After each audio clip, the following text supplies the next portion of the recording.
Esse podcast vai democratizar o seu entendimento sobre tributos e um pouquinho ali de um bate-papo informal totalmente improvisado e sem ensaio. Meu nome é Sérgio Aires, CEO da Contaxia, e esse é o Tax Jam.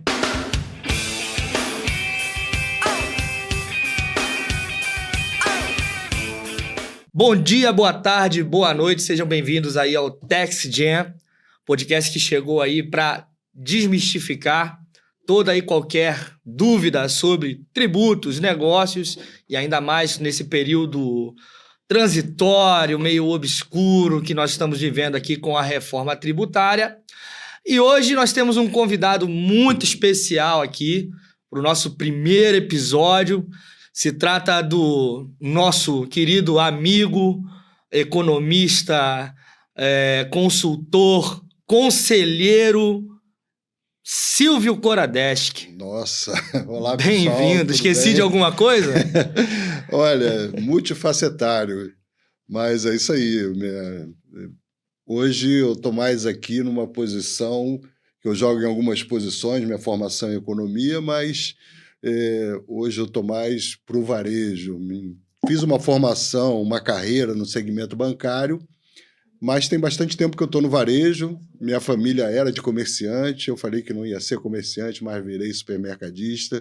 Não tenho mais lojas, mas hoje ainda trabalho ajudando supermercadista com análise de dados. É uma das coisas que eu faço hoje em dia, além de tantas outras coisas, como você falou.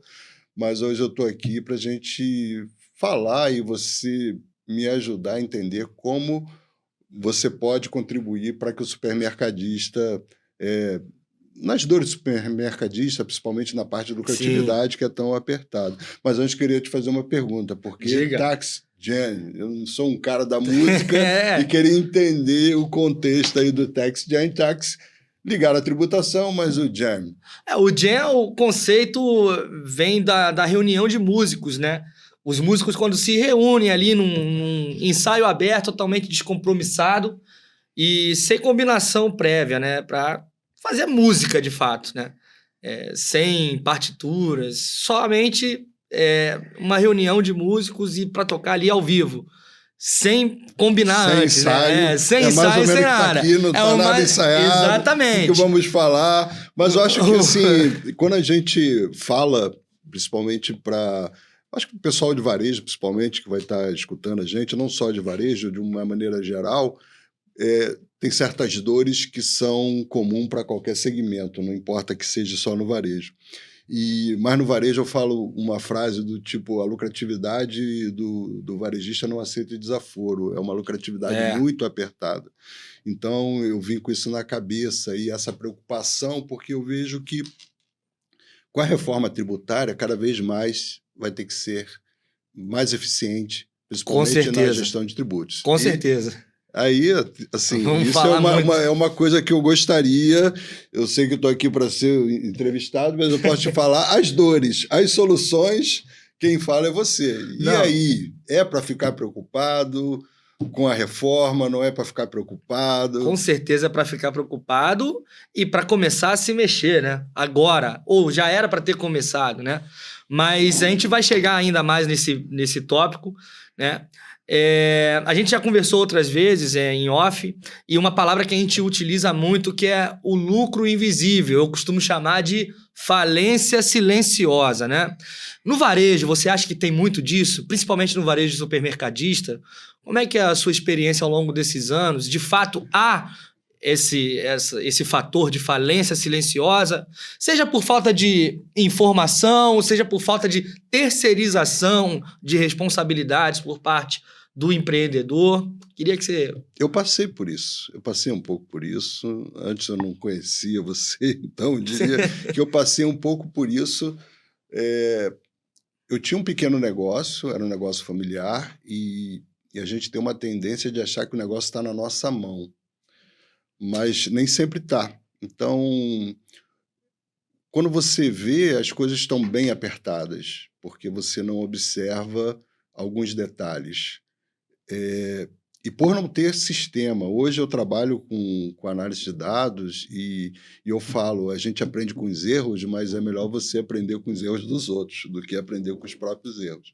E eu errei muito na minha operação. Hoje eu tenho consciência disso, hoje eu tenho um conhecimento melhor. Não erraria tanto se tivesse uma loja, não que eu quero ter novamente. Prefiro ficar do lado de cá, eu me identifico mais com essa parte. Mas sim, é o que eu falei. Hoje, o supermercadista, se ele bobear, ele está perdendo dinheiro. Eu vindo para cá, eu vi um carro de entrega de uma marca de saco de lixo. Só para citar um exemplo tributário, aconteceu, vindo para cá, eu vi o carro e lembrei que eu era lucro real, a minha empresa, e de repente eu comprava dessa empresa, vinha nota, e de repente começou a vir nota do Simples, sem crédito tributário. E eu vi que a minha margem tinha caído e eu não estava sabendo por quê. Mas o seu comprador com certeza olhava lá, né, a cotação de um fornecedor A e fornecedor B. Opa, esse fornecedor B aqui ele está com um preço muito bom hoje, né? Só que é apenas uma cotação, uma fase de negociação. Concorda comigo que ainda não tinha o documento fiscal de fato, né? Então, certamente ele foi pelo preço e não pelo custo. E é um erro muito comum. Preço é diferente de custo. Preço é diferente de custo. Nesse caso, o preço era o mesmo. No caso, era um fornecedor que tinha lá um standzinho que expunha o saquinho de lixo e tal. E o preço não mudou. Entendi. O preço não mudou. O que mudou foi o custo. Com certeza. E você só sentiu na margem apertada quando chegou lá a hora de pagar o tributo. Você sentiu que a tua margem estava apertada justamente porque o custo dessa compra ele saiu bem maior porque a empresa do Simples Nacional tem um limite de crédito para você aproveitar. Né? Você como sendo lucro real. Sendo lucro real. Exatamente. Então, obviamente, a empresa do Simples te deu muito menos crédito do que uma operação de lucro real. Logo, o custo dessa operação ele aumentou e muito. O que resolveria, talvez, né? Hoje você já tem mais esse entendimento, e a gente ainda vai falar muito, principalmente com a reforma tributária chegando, esse tipo de mentalidade ele vai ter que ser expandido para todos os segmentos. Né? Todas as empresas ali eles vão ter que ter ali o pezinho na não cumulatividade, que é você trabalhar ali no regime de débitos e créditos. E, principalmente, o que resolveria nesse caso seria um cadastro simples de fornecedores no qual levasse em consideração a tributação desse fornecedor. E acredito... Desculpa te interromper, mas nesse caso, só para esclarecer melhor, ela tinha uma empresa do lucro real, a primeira compra veio do lucro real. Entendi. Quando eu me distraí... Ele mandou um CNPJ de Simples. Mandou pelo CNPJ de Simples. Olha, entende o que aconteceu? Entendi. Mas eu fiquei sabendo que com a reforma tributária, até empresas do Simples também vão ter uma opção de dar mais crédito, um modelo diferenciado. Essa é uma dúvida também que eu trouxe na cabeça para te perguntar. Não, com certeza. Um pouquinho, se você puder falar agora ou depois. A gente ia bater um pouco mais abrangente para frente, mas não posso adiantar sem problema nenhum, né? Só para responder tua dúvida. O Simples Nacional, ele vai ter 2 modelos de trabalhar futuramente, né? Na reforma tributária, que seria o regime normal, no qual as empresas vão continuar no mesmo modelo de recolhimento, que é o Simples Normal, né? As empresas vão recolher o DAS dentro todos os impostos de uma guia única, né? E vamos ter o modelo híbrido, que vai aumentar justamente a competitividade nesse cenário que a gente acabou de falar agora, que é uma empresa de Simples que fornece B2B e hoje ela, para uma empresa de lucro real, ela tem um limite de crédito, né, fornecido. No cenário do Simples híbrido, nós vamos estar falando que essa empresa do Simples Nacional ela vai estar podendo te dar o crédito integral nessa modalidade do IBS e do CBS. Eu acho que nesse caso, então, Sérgio, eu estava aqui também lembrando, tinha empresas que eu não comprava porque ela era do Simples. Sim. Porque, assim, embora não fosse o expert de tributação, mas eu já tinha um pouco... Essa desconfiança, né? Essa sensibilidade de saber, olha, melhor preço não é custo. Porque, vou te dar um exemplo, carvão. Carvão, a maioria das empresas é no Simples Nacional que vendia carvão. Carvão de churrasco. Sim. E aí, eu não comprava quando era do Simples, porque às vezes o preço estava mais barato, mas o custo, por não ter crédito, ficava maior. Exato. Com essa mudança que você está falando, essa empresa que é do Simples, ela vai ter um mecanismo, uma forma que ela vai Isso. poder dar crédito também. Exatamente. Ela vai poder dar crédito e aproveitar créditos também no Simples Híbrido, né? É uma opção que ela vai ser semestral. O que essa empresa do Simples ela precisa avaliar? Agora, falando do lado do teu fornecedor, vou chegar no teu lado. O lado do fornecedor ele vai ter que avaliar o cadastro de clientes deles, fazer conta, né? Traçar cenários, porque ele vai continuar recolhendo os demais impostos no Simples Nacional e ele vai ter uma apuração em separado de IBS e CBS como se ele fosse lucro real, entendeu? Ou presumido, porque ele vai estar apurando esses impostos na não cumulatividade. Então ele tem que avaliar se é vantajoso ou não do ponto de vista dele, né? Já que é um fornecedor B2B, ele está aderindo a essa opção do Simples Híbrido ou não. Do lado agora do varejista, o varejista ele tem que ter em mente o cadastro de fornecedores dele e saber quem de fato é lucro real, presumido, Simples Nacional normal ou Simples Nacional híbrido. E também pensar um pouco com a cabeça do bandido. Será que ele me dá o crédito necessário para eu abater o custo de imposto? Então, é o período da não cumulatividade plena. O fornecedor de lucro real, o varejista que é de lucro real, a maioria, ele já tem um pouco dessa veia da não cumulatividade. O desafio vai ser para aqueles que hoje não exercem nenhum tipo de apuração nesse sentido, né? Principalmente os micro e pequenos empresários. Aí, a minha cabeça está fervilhando aqui de pergunta, que eu não sei qual que eu faço primeiro, mas eu vou te falar uma coisa um ponto de vista, tá? Eu fico olhando para o cara do Simples, que estava acostumado a recolher uma guia de DAS, né? O nome da guia é DAS, não é isso? E só. Então, ele vai precisar do apoio de quem ele fornece. Na minha visão, tá? Eu sou um supermercadista, ou sou qualquer outro varejista, eu vou ter um papel para orientar, ele vai ter que buscar essa informação, alguém vai ter que orientar a ele qual é a melhor opção, até para ele se tornar mais competitivo. Acho que isso é um pouco do papel do comprador dele, que tenha mais experiência, mas dele também está buscando conhecimento, né? Isso que é importante, uma formação, ferramentas que possa simular. Eu fico imaginando agora, eu também, sabe que eu lido com inteligência artificial, e eu fico imaginando sempre assim, a IA como ferramenta. E como a IA pode ajudar na questão tributária? Eu vejo simulando cenários, principalmente para quem tem opções, né? Pelo que eu falei, vai ser uma opção, não vai ser uma obrigatoriedade. Então, assim, nesse cenário aqui, fazer um levantamento, fazer uma simulação e mostrar qual é a melhor opção. É isso aí. Uma frase que ficou marcada, assim, eu estava olhando as notícias agora, e você sabe que as grandes empresas, aí quando eu estou falando das tops, né? Boticário, Vale do Rio Doce, Grupo PepsiCo, eles estão movimentando o mercado e contratando profissionais que antes não tinham.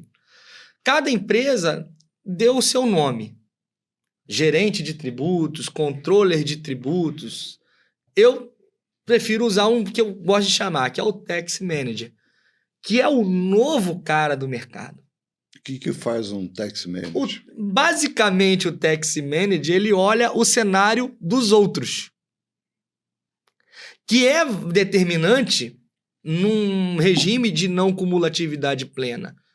Porque, afinal de contas, eu tenho que saber de quem eu compro, se ele é contribuinte ou não, se ele me dá créditos ou não, para aí sim eu traçar uma estratégia, e para quem eu vendo, se ele é contribuinte ou não, para ele determinar o imposto que eu vou estar recolhendo. Então, numa frase, fica muito simplório eu demonstrar isso, mas na prática, isso vai requerer treinamento e principalmente ferramentas. Essa é uma preocupação, hein, Sérgio? Sabe por quê? Outra coisa que me surgiu aqui na cabeça. Quando o cara é pequeno, ele usa sistemas mais baratos. Terceiriza a responsabilidade para o contador e Pois talvez não tenha braço suficiente para isso. Mas aí, falando especificamente da tecnologia, uma preocupação que eu tenho, olhando assim para o universo, até de... A gente, hoje, com a nossa solução, atende alguns dezenas de ERPs, mas tem uns que são, assim, parece que não estão se preparando para isso, não. E essa é uma coisa que também eu acredito que eu tenho que ficar atento. O meu sistema ERP está preparado para a reforma tributária? Eu tenho que ter essa preocupação?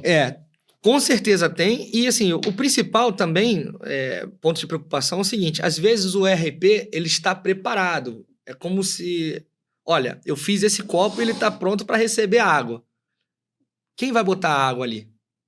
O que eu quero dizer com essa ilustração é o seguinte: meu ERP está pronto, mas quem vai preencher as informações para ele funcionar da maneira correta? E o empresário ainda está naquela de terceirizar, né, a responsabilidade para somente o contador. E somente o contador ele não vai conseguir suprir essa necessidade. Fazer uma pergunta, Sérgio. Hoje você olha para a nota fiscal, ela vai ter lá assim, um campo de PIS, COFINS, o ICMS. Aí vai ter que ter campos também em conjunto de CBS, IBS, junto com PIS e COFINS, ou tipo, de uma hora para outra vai subir um e entrar outro? Como é que vai se dar essa transição e quando também? Nesse primeiro momento, o IBS e CBS eles vão estar por dentro da nota como uma alíquota teste. Tá?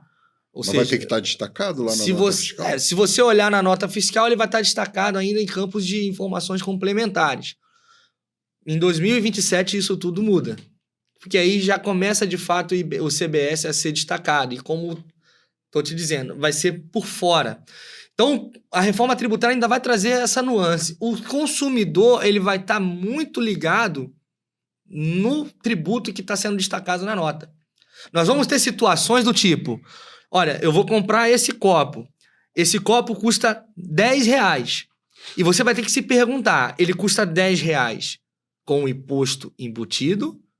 Ou R$10 e eu vou ter uma surpresinha lá no caixa quando eu for comprar esse copo? É uma coisa que eu ouvi falar, assim, uma chamada: o imposto era por dentro, agora era por fora.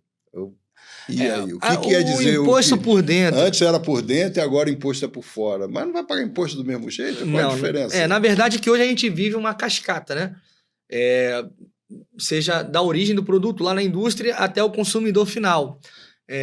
Uma série de aproveitamentos de créditos por dentro dos cálculos dos tributos, e isso acaba afetando o consumidor final de uma maneira negativa.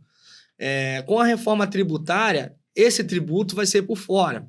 Então, a gente está falando aqui, como no teu caso varejista, o imposto que você paga, a alíquota que você paga do produto que você está comprando no teu fornecedor, ela vai ser a mesma quando você vender para o consumidor final, e o consumidor final vai saber a mesma alíquota do início dessa cadeia.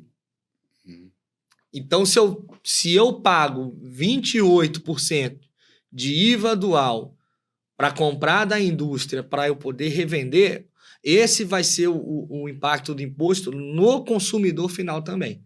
Não vai ter uma questão de... no estado tal, a alíquota do ICM é uma, no estado tal, a alíquota do ICM é outra. Isso vai ser uma coisa unificada para toda a federação, para todo... Exatamente.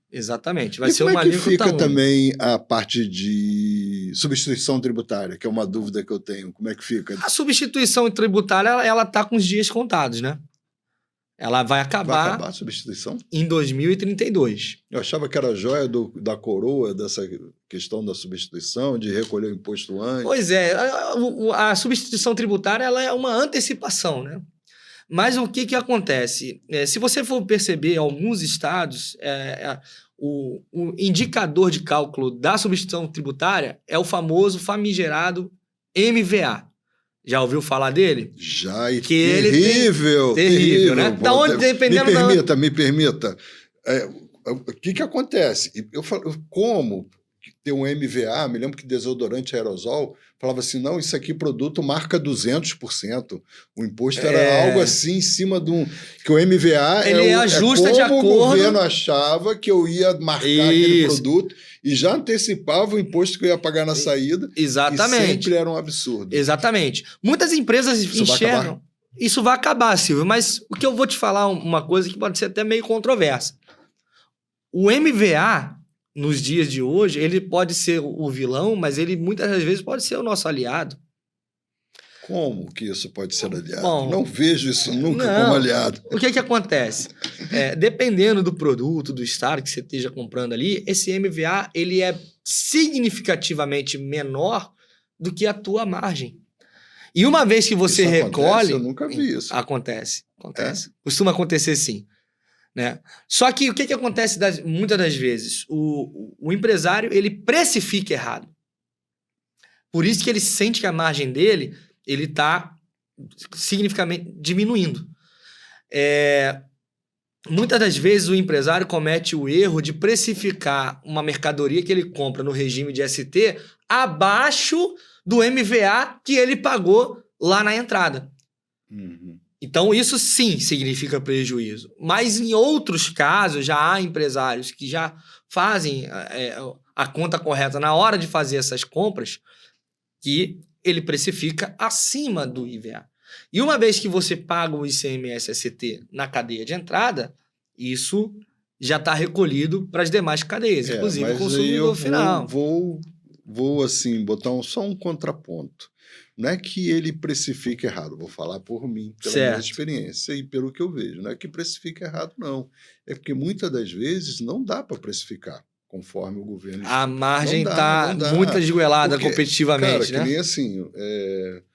Tem mercados, né? Por exemplo, o mercado do Rio de Janeiro. Tem um grande mercado no Rio de Janeiro que ele dita preço.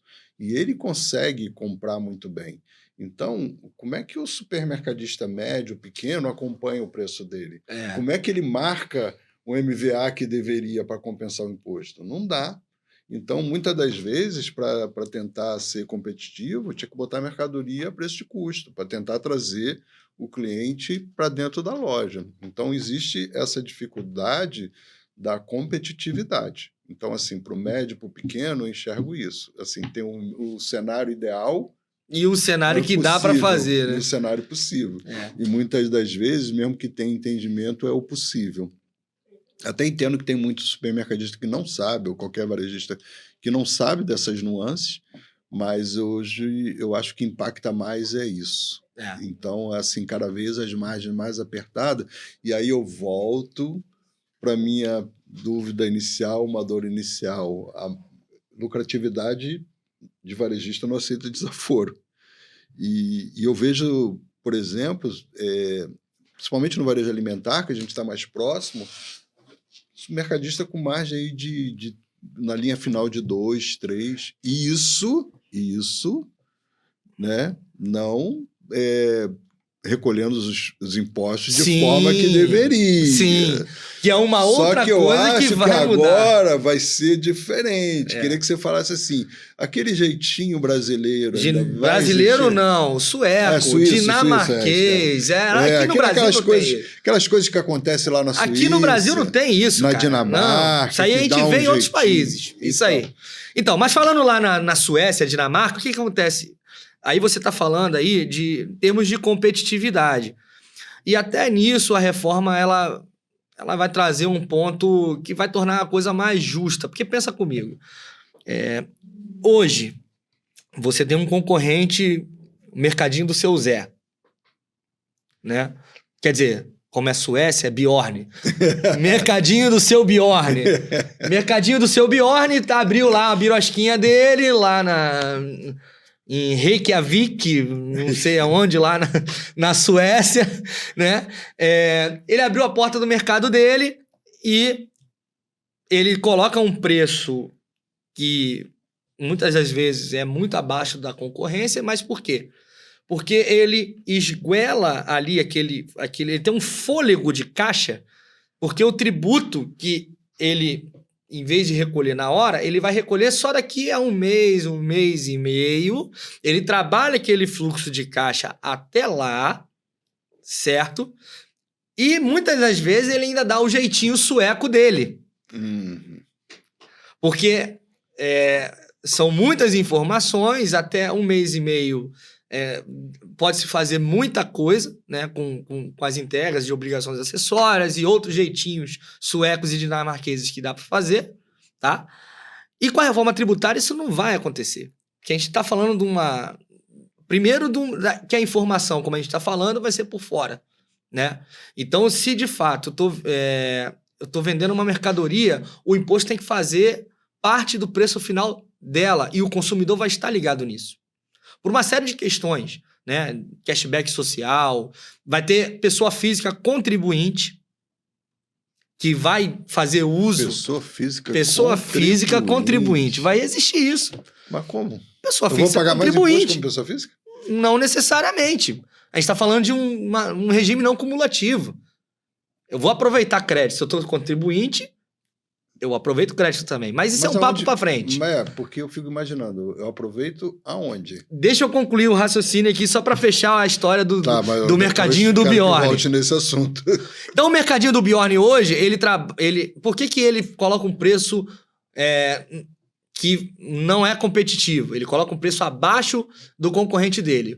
Porque ele trabalha com essa margem do imposto que ele não paga. Na reforma tributária, concorda comigo que ele vai ter que pagar o imposto na hora? O fluxo de caixa dele vai ser menor. Então, a competitividade de preço dele vai depender de uma gestão dele. E se ele entrar nesse período de transição de reforma tributária com essa mentalidade antiga de que ele terceiriza a responsabilidade e o caixa que ele vai fazer fluxo de caixa no imposto que ele não pagar, ele vai quebrar. Vai ter que mudar o mindset. O cara tem que pensar diferente. Ele tem que virar um gestor de fato hoje. Ele não pode terceirizar nada, seja fluxo de caixa de imposto que ele não paga ou responsabilidade para o contador. Ele tem que adquirir ferramenta, tem que adquirir pessoal.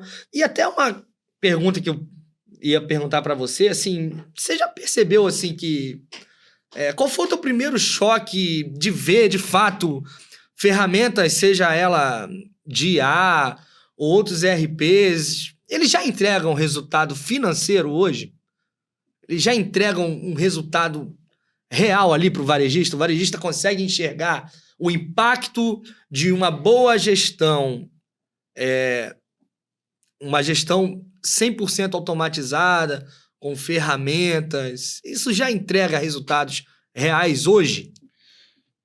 Vamos por partes. Quando você pensa em sistema ERP, né, eu vejo que quanto menor você trabalha com um sistema menor que entrega menos. Eu já ouvi muito dono de ERP falar que, olha, minha ferramenta é boa, mas o cara não usa nem 10% do meu sistema. É aí que eu vou chegar. E existem ferramentas que são muito boas, só que as pessoas não sabem usar, não sabem parametrizar. Por exemplo, tem muito, eu acho que a maioria dos ERPs para o varejo, ele já entrega SPED, já faz tudo isso. Mas, geralmente, o dono lá do varejo tira um relatório, manda para o contador ajustar, acertar. E o contador sem tempo, coitado, vai fazer o quê? Porque não está parametrizado. Então, quando você falou aí essa questão, se hoje já é assim, que imagine depois como é que vai ser com a mudança, com o CBS, IBS, são várias coisas que tem que ser observado, ter um controle melhor de quem são seus fornecedores, da onde você está comprando. Então, hoje, eu vejo muita dificuldade com relação a isso. Já existe assim, a gente trabalha com excelentes RPs, que a gente somos parceiros, mas que às vezes o dono do varejo ele não tem a capacidade ali operacional, não tem alguém que dê um apoio, principalmente nessa parte tributária, então. Eu vou te falar um caso real, não vou citar nomes aqui, mas é um cliente meu que ele tinha um sistema e ele não sabia parametrizar a parte tributária. Ele queria até trocar de sistema. Eu falei para ele que não é necessário. Não era necessário. E olha só, ele vendia majoritariamente para órgãos públicos, estaduais. E você tem uma legislação aqui no estado do Rio de Janeiro, mas acredito que em outros estados também tenha esse mesmo tipo de legislação, que é o seguinte: se você está vendendo para um órgão público estadual, você tem um benefício de ICMS. E é uma legislação já pacificada. Não requer, você não precisa fazer requerimento. Basta você, claro, parametrizar corretamente a sua nota fiscal, colocar os campos necessários, informações complementares, código de benefício, aqui no Rio de Janeiro é extremamente importante. Mas todo mundo sabe disso ou quase ninguém sabe Quase disso? ninguém. Porque eu nunca tinha ouvido falar disso. Porque exige um desafio. Veja bem, você tem um cadastro de produtos e você tem um determinado produto. E aí, às vezes, o cara fala, não, mas eu já tenho revisão tributária, eu já tenho revisão fiscal. Ele já faz isso para mim. Tá, mas ele faz para você no cenário que você vende consumidor final. Mas você tem um outro cenário, que é de venda para órgão público. E isso muda o cenário completamente diferente. São dois cenários fiscais diferentes.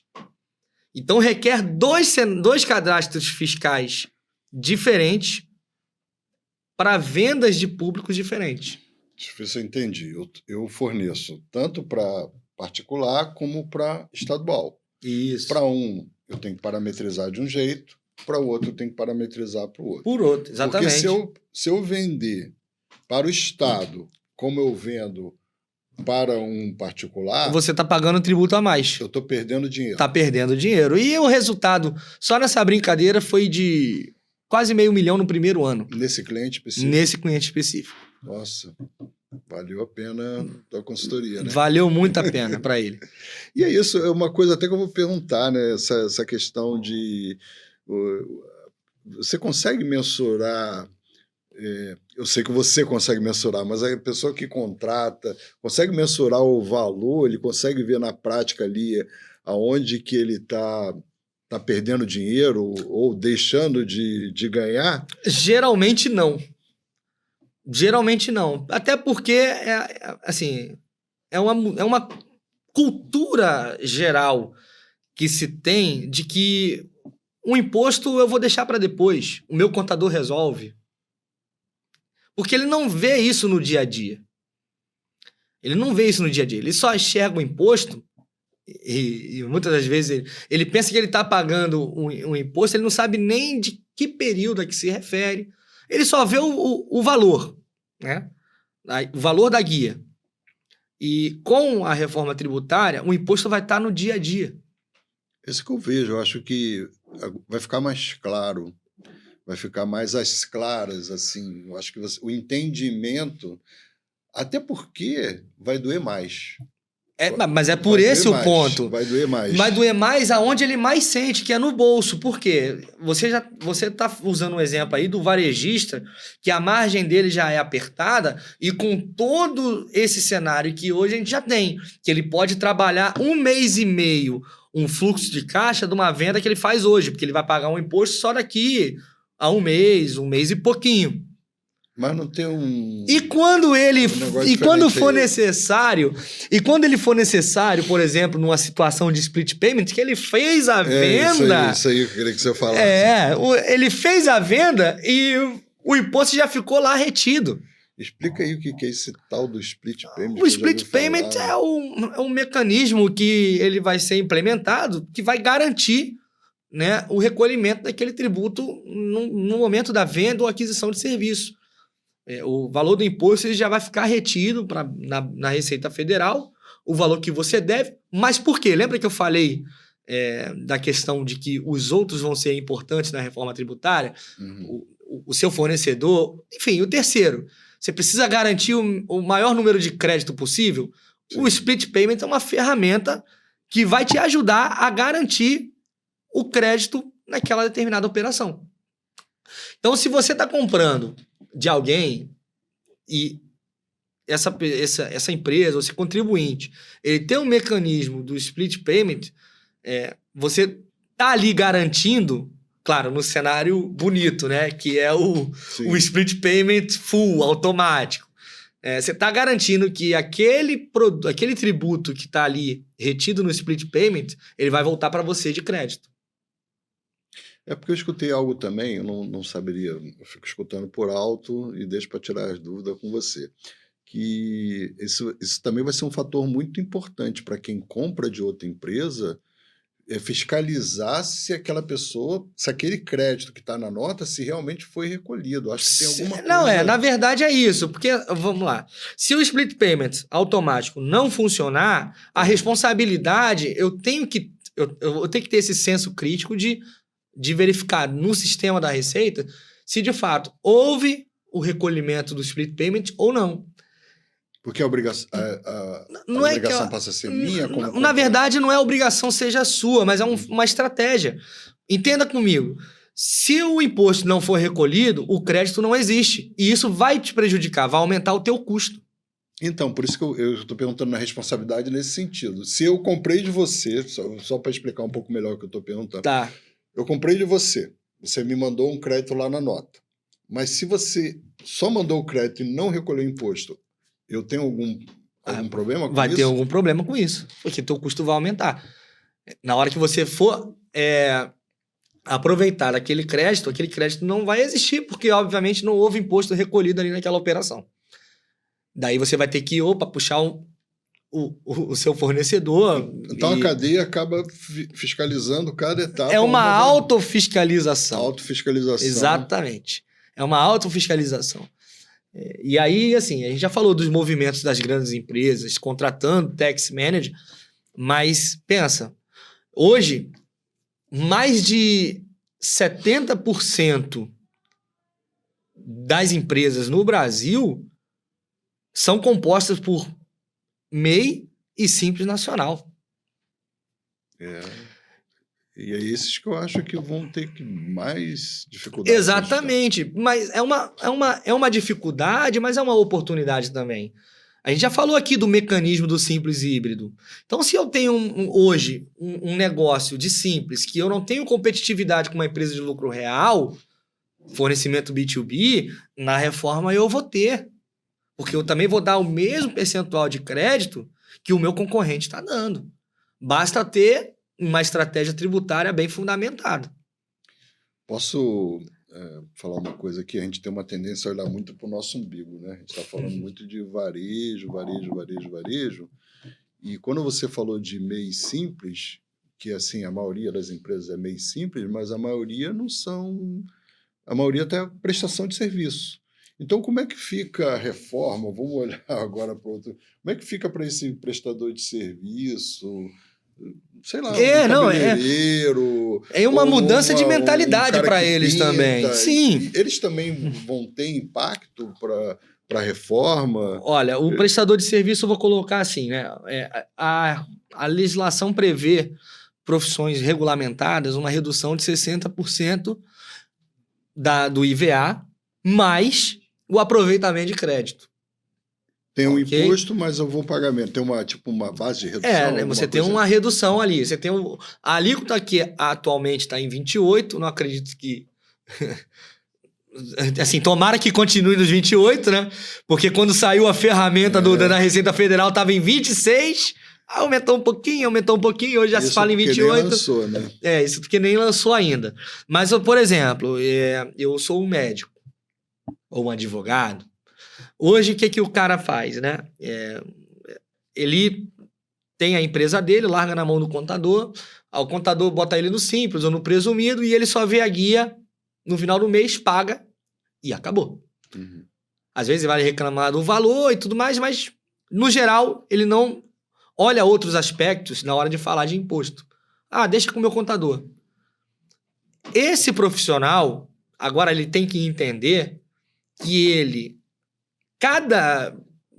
Se ele comprar uma caneta, esse custo, ele tem que estar contabilizado com documento fiscal válido, porque isso vira crédito para ele. E isso vai diminuir o custo dele tributário. Isso que você falou do aproveitamento até para a pessoa física também é mais ou menos a mesma lógica para a pessoa física de aproveitamento? Isso é um papo mais abrangente, porque, como eu estou te falando, pessoas físicas, podemos ter pessoas físicas contribuintes. O cenário mais comum de acontecer isso é quando a pessoa física ela loca imóveis. Ela trabalha com locação de imóveis. Que hoje também abriu-se um leque por Airbnb, conta do por Airbnb. exemplo. Exatamente. Então, o que a legislação ela fala? Se a pessoa física ela tem mais de 3 imóveis alugados e a receita dela auferiu 240 mil no ano anterior, ela entra no contribuinte de IBS e CBS. Mas tem uma outra segunda regra que aí vale para o ano. E aí a gente tem que olhar outros aspectos, que envolve um percentual acima dos 240 mil, que ela pode já no ano calendário, ela já pode virar contribuinte. Mas depende da receita que ela oferir nesse ano calendário. Mas via de regra geral, a receita do ano anterior, esse profissional, essa pessoa, ela tem que ficar atento. Por que eu estou falando isso? No fundo, o que acontece? Para esses tipos de atividades, basicamente hoje você vê esses empresários, para essas atividades, terceirizando a responsabilidade dessa parte da gestão das suas empresas para o contador. E agora ele vai precisar viver essa gestão dele no dia a dia. Ele vai ter que mudar de mentalidade. Eu acho que também, Sérgio, me permita falar que o contador também vai ter que mudar de mentalidade. Porque hoje tem muito contador, tirador de guia. Contador legista. Legista? Contador legista. Morreu de quê? Quando chega o movimento do cliente dele, entenda, o movimento do cliente dele chega até ele fazer toda a apuração, isso já foi, sei lá, 1 mês depois, quase 2 meses, para ele sentar com o cliente e falar, deu ruim nisso aqui, hein? Esse número aqui tá muito complicado para você. E com a reforma tributária, o contador vai precisar viver o dia a dia do cliente. Para orientar. Para orientar, para saber. Ele precisa conhecer profundamente o negócio do cliente. Ele precisa vivenciar o negócio do cliente no dia a dia. As necessidades do dia a dia do cliente. Porque o imposto vai ser no dia a dia. A tributação vai ser no dia a dia. E para isso o contador vai precisar de ferramentas? Sim. Mas ele vai precisar de gente qualificada que trabalhe junto com ele. Isso que eu estava pensando aqui, justamente isso que eu ia falar, porque ele vai ter 2 trabalhos. Ou o trabalho de continuar resolvendo tudo, que antigamente não resolvia nada, mas agora vai ser necessário resolver, ou ele tem pessoas, parceiros, que possam já resolver no cliente. Tipo, parametrizar sistema. Isso que eu ia falar agora. Olha só, você ouviu também, você estava no mesmo local que eu e ouviu certamente esse discurso. Um contador falando, olha, você está com um problema assim, assim, assado. Teu RP você tem que parametrizar. Quem vai parametrizar? Olha, você tem que dar a entrada na nota correta, assim, assim. Tá. Quem vai dar a entrada na nota? Olha, o teu comprador, ele não pode ficar comprando de empresa de 5, tem que ver se o cara é contribuinte ou não. Cara, mas quem vai estar lá no dia a dia com o comprador? Para quem o comprador ele vai pegar e pegar o telefone ou mandar um WhatsApp na hora ali no dia a dia para o contador? E o contador tendo que fechar, fazendo fechamento de contabilidade, fechando o balanço do trimestre para entregar. O contador vai ficar no WhatsApp toda hora, a cada situação que o comprador, que a venda, o sistema do cliente, falar com ele ali na hora. Não vai ter braço suficiente para isso. A não ser que o contador seja Ted o polvo. Né? Posso fazer um desafio? Eu estou lendo um livro chamado... que fala sobre hybrid skills, né? Que fala muito de hard skill, soft skill. Esse livro do Júnior Borelli fala de hybrid skill e fala justamente como é que eu me adequo no mundo de IA, né? Assim, a minha profissão vai acabar, como é que eu faço? Porque tem muitos processos que vão acabar, muitas profissões, muitos serviços que vão passar a ser automatizados, vão deixar de existir, mas, por outro lado, surgem muitas oportunidades. Com certeza. Né? Então, o que eu estou falando isso tudo, fazendo esse preâmbulo, porque assim, você tem que criar uma escola de tax manager, porque aí, nesse caso aí... Então, é isso que ó, o tax manager, não é isso? Você que está vendo esse podcast, o tax manager está sendo criado hoje, agora, nesse exato momento, esse período que a gente está vivendo, cara, de 26 a 32, um leque de oportunidades. Então, se você quiser ser um tax manager, entre em contato com a gente, cara. Porque, inclusive, vamos supor que se a minha demanda enquanto consultor crescer, eu preciso de um outro Sérgio, mas esse Sérgio ainda não foi criado. Um exponencial. É um exponencial de vários. Então, assim, é uma oportunidade, um leque que se abre. É que nem eu tô te falando. As grandes empresas estão se movimentando nesse cenário de reforma tributária, contratando profissionais, mas se você olhar nas grandes empresas, as funções lá, ainda não tem um nome definido.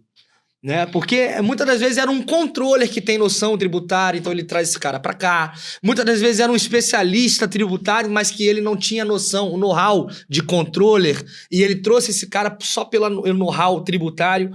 Então, a gestão de empresas e o conhecimento tributário aliado a ferramentas e conhecimento do cliente no dia a dia, é isso que vai formar o tax manager. Mas cada negócio tem sua particularidade. Cada negócio é um universo. Então, o tax manager é um cara que vai navegar nos universos de cada negócio do Brasil. Quando eu falei de híbrido skill, e contextualizando, linkando com isso, eu, por exemplo, conheci um escritório no Rio de Janeiro que tinha mais de 300 analistas. Só que com a inteligência artificial, muito dos processos que esses analistas fazem vão passar a ser automatizados. Mas esses caras, assim, do meu ponto de vista...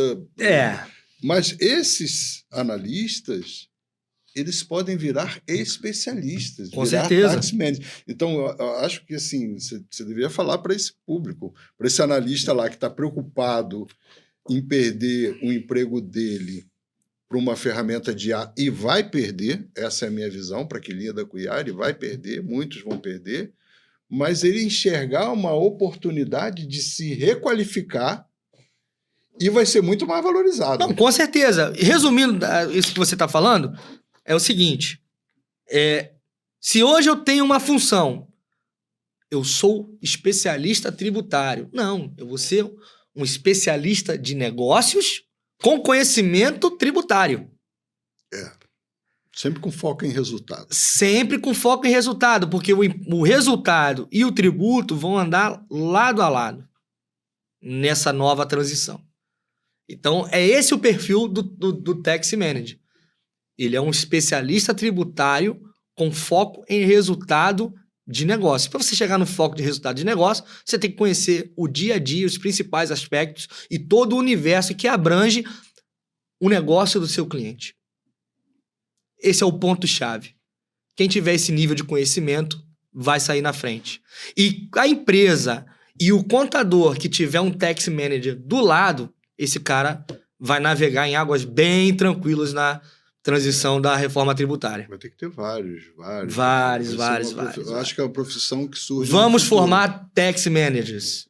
Pelo que você falou, grandes empresas que podem investir estão contratando, acredito que com altos salários até, um cara para fazer gestão. Exatamente. Verdade, e não são um só. E não são montar uma equipe.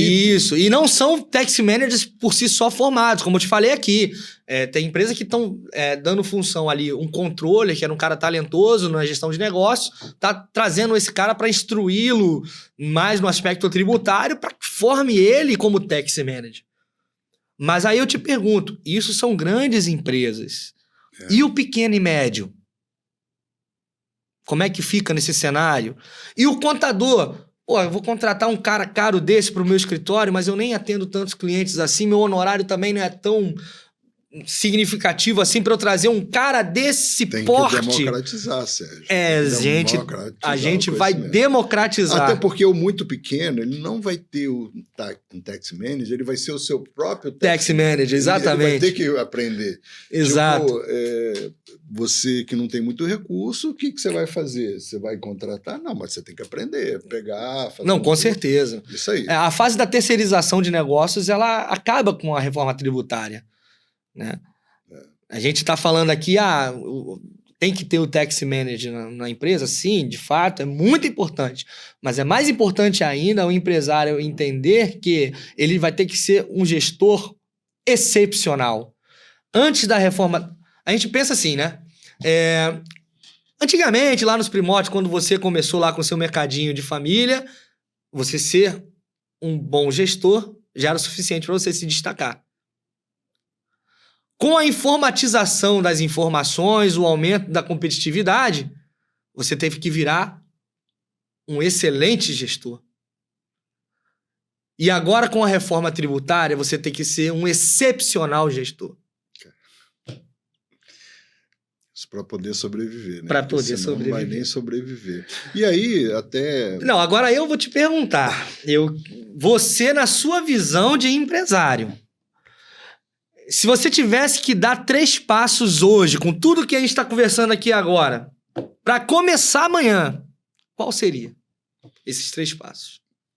Eu vou falar da minha visão, tá? Primeira coisa, ver se meu RP está adequado para a reforma. Isso é um bom ponto. Uma preocupação.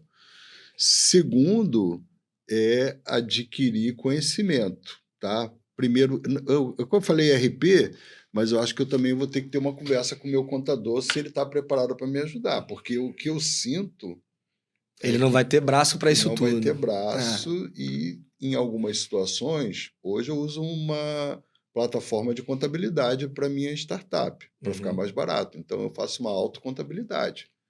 Como é que eu vou resolver? Lógico, eu sou prestador de serviço, talvez tenha menos coisas para serem olhadas, mas eu fico imaginando um varejo que tem mercadoria, que compra matéria, aquele que compra matéria-prima para poder, enfim, todo esse, o menor que ele seja, ele está inserido numa cadeia produtiva e ele vai ter que ter esse conhecimento. Então, a primeira coisa que eu faria é olhar o RP. Se eu não tenho um contador, eu tenho que ter o contador e eu vejo que eu tenho que ter uma figura de uma pessoa que possa dar essa orientação, que tenha essa informação, que possa desenhar cenários, fazer simulação. Hoje eu fico na dúvida, assim, hoje eu tenho uma startup que é prestadora de serviço. Eu não compro mercadoria, eu compro serviço, eu compro portal, eu compro licença, e assim, eu estou no simples. Aí eu fico pensando, qual o meu cenário? Qual vai ser meu cenário? Vai depender de para quem eu estou prestando serviço. Você vai prestar serviço para quem? Então, da onde você está comprando serviço? Às vezes, assim, a gente dá uma de avestruz. Não quero nem pensar nisso agora. Mas esse agora, que ela até pergunta o que eu ia fazer, esse agora... Não é um amanhã, isso não é muito para frente.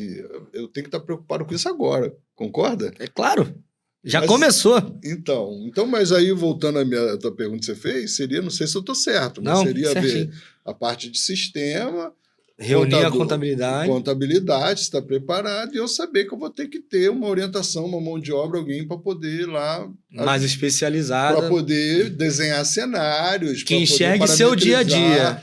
Que possa enxergar o meu dia a dia. Você falou isso. É porque não é só olhar... eu sou do Simples, vai ser assim. Porque eu sou prestador, vai ser assado. Porque eu sou pessoa física...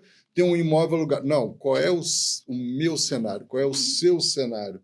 Então, tem que olhar para o seu cenário, para a sua realidade, e, a partir dali, te dar uma orientação que seja eficaz. Né? É isso. E quem não estiver pensando nisso... É isso. A gente falou um pouco de tudo, a gente já está finalizando aqui a nossa conversa. Rapaz, mas passou muito rápido, né, cara?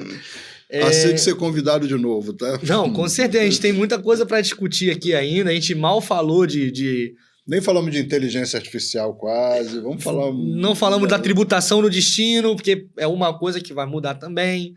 né, com a reforma tributária? Será que é vantajoso continuar abrindo CNPJs ou outros locais em outros estados? Essa guerra fiscal, como é que Isso que fica? não vai dar tempo. Eu Meu queria que benefício fiscal, como é que vai ficar? Ia Enfim. perguntar, cara, essa questão de guerra fiscal, que o cara vai e abre lá num outro estado, porque lá é menor o imposto. Isso acaba com a reforma? Isso vai ter uma transição e, assim, a gente vai chegar lá em 2032 com muita coisa mudando.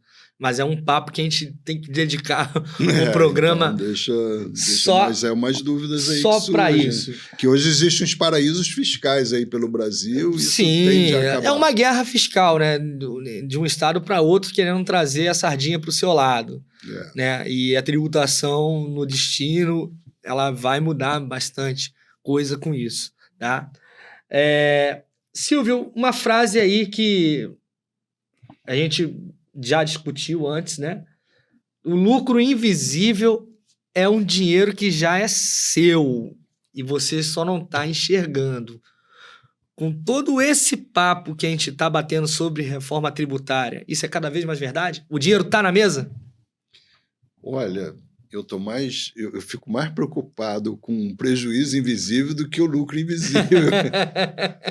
Eu vejo assim, tem muita oportunidade. As oportunidades para você se tornar mais eficiente pode ser pelo caminho da reforma tributária.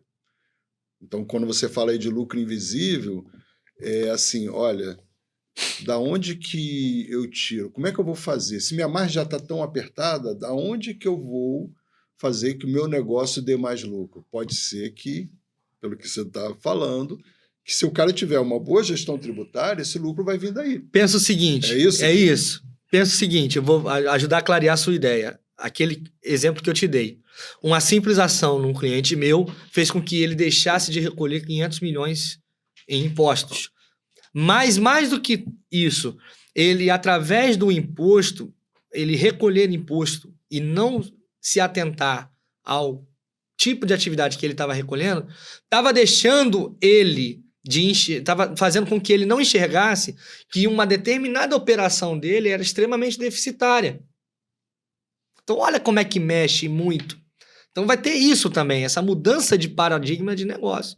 Porque quando eu tenho atividades hoje que, através do jeitinho sueco, do jeitinho dinamarquês, né, pelo cara não recolher tributo da maneira que deveria, por uma série de aspectos, ele deixa de enxergar na gestão dele que aquela determinada atividade ela é deficitária.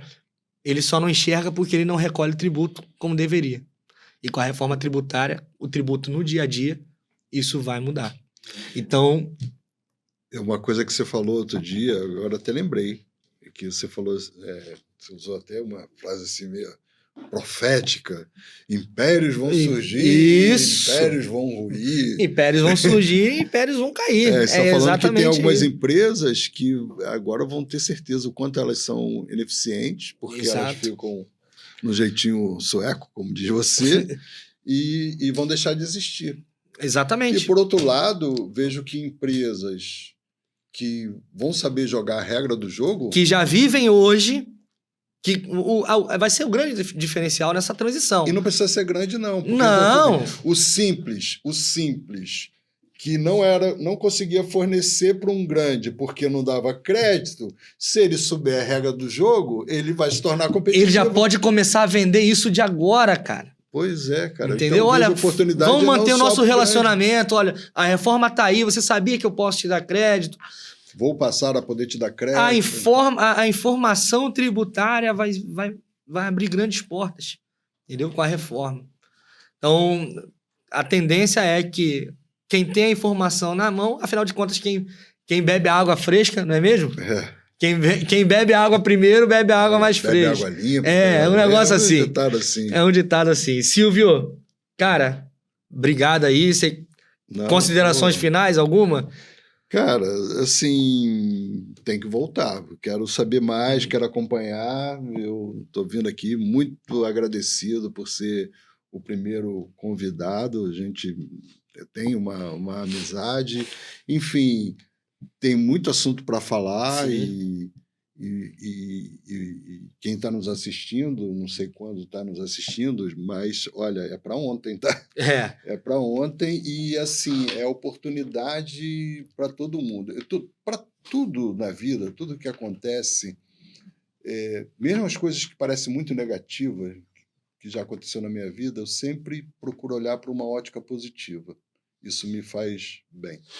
Então, vamos encarar para o lado positivo. Tem coisas que, assim, que é uma outra máxima também, que é a maturidade, tipo, aquilo que eu não posso mudar, eu tenho que procurar entender e me adequar. Eu não tenho como dizer assim, não, eu não quero reforma tributária, não.